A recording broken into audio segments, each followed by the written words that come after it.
So yung mga sumagot, yun ang pinaniniwala. Sabay-sabay, nasa dalawa may only believe.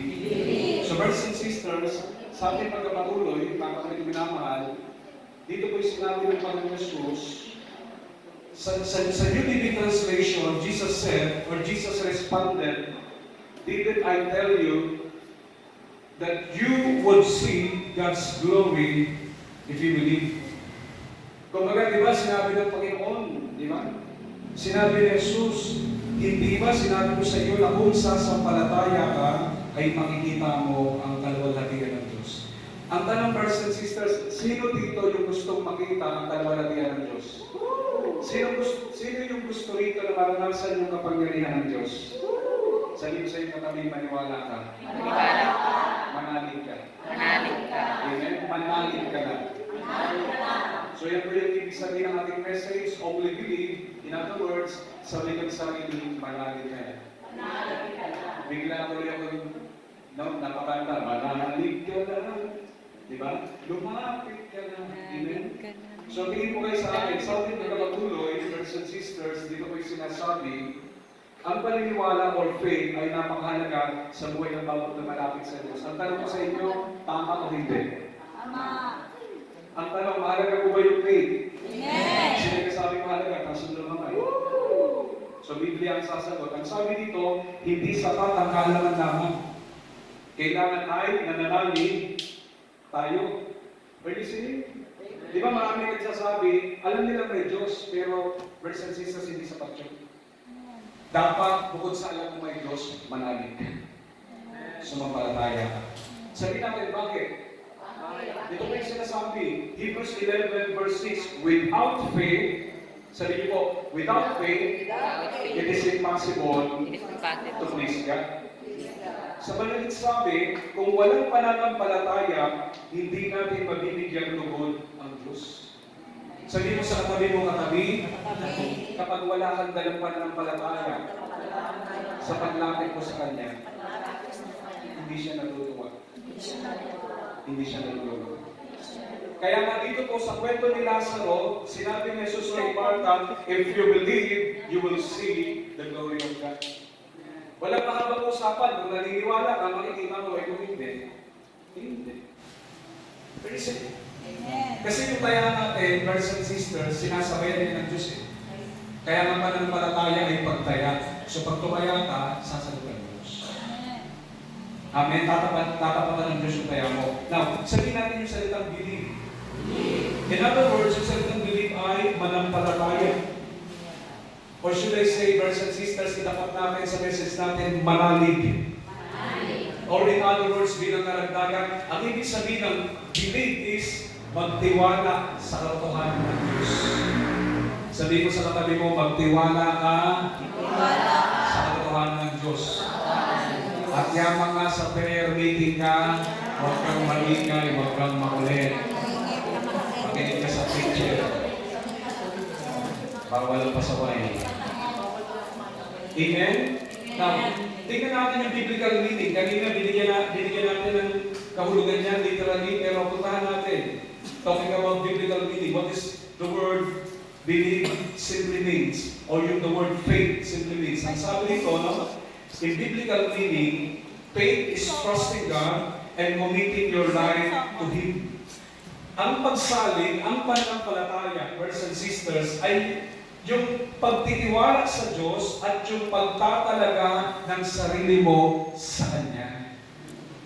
Pakikinig mo ba kayo? Di ba sabi ng Proverbs 3 verse 5 and 6, kay Yahweh ka magtiwala. Kanino po? Yahweh. Hindi ba, sinabi ba doon kay Brother Ed? Kay Sister so and so? Amen. Sinabi ba doon, magtiwala ka kay Sana. Magtiwala ka kay makasakali. Kanino sinabi? Sa Diyos. Sino gusto magtiwala sa Diyos sa sunod na tayo? So ang tanong, brothers and sisters, is this. Are you listening? Yes. Sabi natin, ang tanong. Ang sagot. So ang tanong is this. Sabi natin, nasa dalang kamay. Why? Delilah. Hindi yun. Sabay ulit. Why we must only believe. Sa madalit sabi, brothers and sisters, mga kapatid na mahal, bakit kailangan natin manalig lamang? Sabihin niyo sa'yo kami, bakit? Bakit? Ulitin mo. Bakit? Sino bakit? Bakit? Bakit? Bakit? Sakit ang Number one. First things first, why we must only believe. Bakit dapat tayo manalig? Una, for God to move. Sabi natin, for God to move. Sumove. English po yan. Amen? Para makakilos o para makagalaw ang Diyos. Kapag tayo po ay nananalig sa Kanya, siya po ay kumikilos 24 oras. Sabi mo sa iyo kami, kikilos ang Diyos, hindi sa emosyon, hindi sa drama-rama sa hapon. Amen? Ang nagpapakilos sa Diyos ay walang iba, kundi pananampalataya. Sabi mo sa iyo kami, gets mo? Yes, mo. Feel mo? Feel mo. Share mo. Mark chapter 9, verse 23. Everything is possible for one who believes. Ito, di ba, madalas itong pinapangaral ng punong lingkod. Di ba? Madalas natin naririnig yan. Katulad yung, di ba, yung bata doon na inaalihan ng Diablo, demonyo, yung bakto, di ba? Anong sabi sa Ama, di ba? O, di ba? Everything is possible for one who believes. Nakikinig mo ba kayo? Lahat ay posible, brothers and sisters, lalo na sa mga nananalig. Kaya, sabi rito, no, kaya kahit mahina ang pananampalataya mo, sabihin sa iyo katabi, kahit big ang iyong faith, gamitin mo. Kahit na sa tingin mo, down na down ka na. Amen? Huwag mong kakalimutin, hindi ka nag-iisa. You are not alone. Sa palihata. No? Hindi ka nag-iisa, kumikilos ang Diyos. Sabihin natin, hindi ka nag-iisa, kumikilos ang Diyos. At hindi siya tumitigil. Pero ba tumitigil? Pag gusto naman na pupunta, pag ayaw. Amen? Sabi mo kaya ko tanging pinagpahal ka. Dahil nandito ka, sa ako ang biyaya ng Panginoon. Sabi mo sa kanya, when you believe, God begins to move. Kapag tayo ay nanampalataya na, diyan na magsisimulang pumalagwa o kumilos ang Diyos. And I pray, lahat na nandito, ano man ang kahilingan natin, higit pa sa sapat na ipagkalabsabi ninyo. Let's go to the next, number 2. Why only believe? Brothers and sisters, what was the better reason? Bakit kailangan tayo manalig? Secondly, for God, sabi natin, for God to perform miracles. Amen? For God to perform miracles. Sabi ng iba, walang himala. Sabi na sa Kristan, it is a miracle. Sabi ng pare, it is a miracle. Di ba sa Komersan? Sabi naman sa Kristan, oh Father, it is God's savor. Sino naniniwala sa himala? Taas ang dalawang kamay.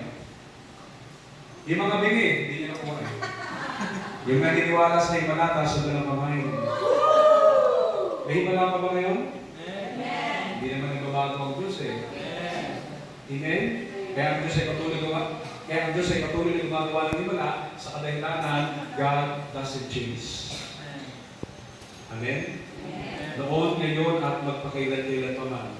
And to confirm that, Job chapter 5, verse 9. Sabi natin sabay-sabay, taas ang dalawang kamay. He performs wonders that cannot be patong. Amen? Hindi po patok. Patong. Amen? Gumagawa siya ng mga dakilang bagay, gumagawa siya ng mga himala na lampas sa ating pagkaunawa. Alam niyo po ba ang ibig sabihin? Alam niyo po ba ang ibig sabihin ng salitang miracles o himala? Sabi natin ang himala ay nangangahulugang supra-natural. Supernatural. Hindi pangkaraniwan. Hindi kaya pabutin ng iyong pangunawa. Bakit yung mga walang paa nagkakaroon ng paa? Bakit yung mga bulag ay nakakagapang? Nakakakita. Ay isinig, at bakit yung mga patay ay nabubuhay?